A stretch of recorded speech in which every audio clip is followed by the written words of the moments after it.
Somewhere they said there's a list. Names of powerful people, kept secret, protected. For years, that idea was almost a religion online. Then, one day, the government finally opened the file everyone was waiting for. By the end of this, you'll see the exact 2-page memo that killed a 5-year theory in one paragraph, and the real reason millions of people still don't believe it.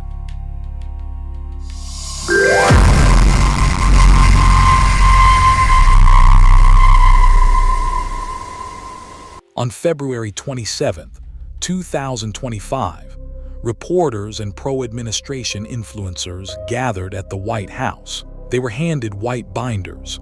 Red letters on the front, the Epstein Files Phase 1. Cameras were rolling. This was supposed to be the moment. Inside, mostly documents that had already been public for years. You can watch the clips from that day. The binders open. The faces change. Confusion first, then something closer to anger. Because for years, the promise had been bigger than a binder. The promise was a list. The theory itself is older than that afternoon. It says Jeffrey Epstein, financier, convicted sex offender, dead in a jail cell in 2019, kept a ledger. A record of the powerful men who used his network. And that's somewhere in a federal building. That ledger was sitting in a drawer, protected by people with too much to lose if it ever got out. It's a theory built on a real and ugly fact. Epstein really did have powerful friends. He really did die in federal custody, awaiting trial, under circumstances the Department of Justice's own Inspector General later called the result of serious staff failures. Not evidence of a cover-up, but enough failure that a cover-up became easy to believe. So when the new administration promised transparency, people didn't just hope for a list. They expected one. We dig into cases like this one every week, the ones where the official story and the popular story stop matching. If that's useful to you, subscribing helps us keep making them. Back to the file. So what actually happened when someone with real access went looking?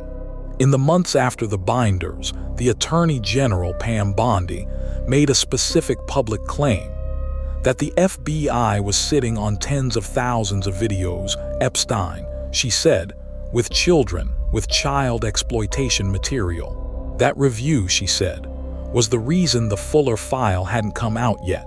That's a very specific thing to say, and it's checkable. On July 7, 2025, the Department of Justice and the FBI released their answer. 2 pages, unsigned. The product, they said, of an exhaustive review of everything in their possession.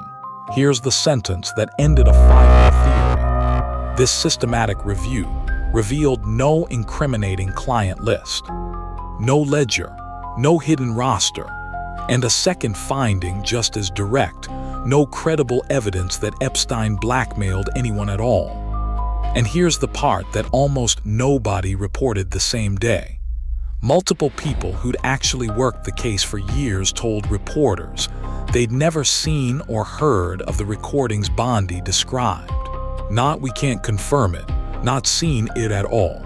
The Attorney General's own department, reviewing the Attorney General's own claim and finding nothing behind it. You'd think that's the end of the story. A theory tested and it failed the test. Case closed. It wasn't close to the end. Because here's what a 2-page memo can't do. It can't out-argue 5 years of momentum. Psychologists who study conspiracy belief have a name for this: belief perseverance. Once a theory has emotional weight behind it, evidence against it doesn't erase the belief. Sometimes it hardens it. The denial itself gets read as proof. Of course they'd say there's no list. That's exactly what a cover-up would say. It's a trap with no exit built into the design. And then something genuinely strange happened. Something the theory never predicted. The files kept coming anyway. Not a list, not a smoking gun. Something bigger and messier. That November, Congress passed a law, the Epstein Files Transparency Act, forcing the government to release what it had collected. Not a leak, not a conspiracy unraveling, a court order backed by a statute. 3 million pages, 2,000 videos, 180,000 images. Communications, records, the raw material of 2 decades of investigation, opened one court-ordered batch at a time. No ledger of the guilty, just an enormous, unglamorous archive, names of people who corresponded with Epstein, appearing in released documents, without a single one of them being charged with anything as a result of that correspondence appearing. Which means both things are true at once. The client list, the neat, secret roster, never existed. And more real information about who talked to Epstein, and when, has become public than at any point since he died. As of mid-2026, the releases are still ongoing. Courts have continued ordering redacted names unsealed.